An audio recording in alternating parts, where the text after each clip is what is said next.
sait très bien que c'est la dernière fois où des vétérans de la Deuxième Guerre mondiale seront présents ici. Donc c'est pour ça qu'il y a un caractère, je dirais, particulier, fastueux, un peu plus important que d'habitude.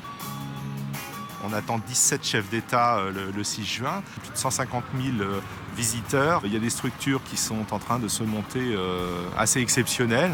Donc il faut absolument que tout se déroule de la meilleure des façons. Sur la plage de Ouistreham, nous avons installé 3 postes de distribution électrique de 1000 kVA pour pouvoir faire en sorte que toute l'installation et tous les chapiteaux puissent être alimentés durant les festivités. Donc là, vous avez ce qu'on appelle le tableau HTA. C'est du 20 000 volts.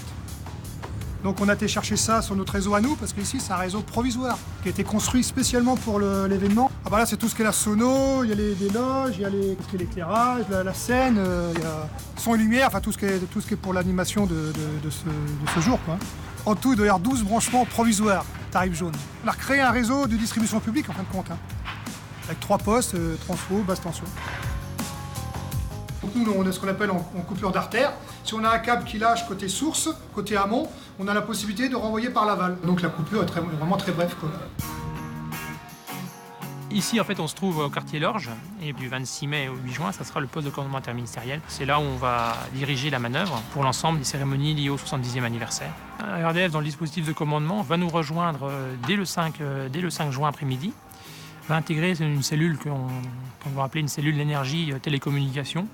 L'objectif, il est double. Il est nous permettre à nous, au service du préfet, de pouvoir avoir sous la main les services de RDF très rapidement s'il y a un problème électrique sur l'ensemble du département. Mais il est aussi très important dans l'autre sens pour ERDF, parce que ERDF va avoir besoin d'intervenir dans le cadre de la vie courante, dans les secteurs qui sont concernés par ce qu'on appelle la zone de circulation régulée. Donc l'officiel liaison de ERDF qui sera sur place nous préviendra et on fera en sorte de lui faciliter la circulation.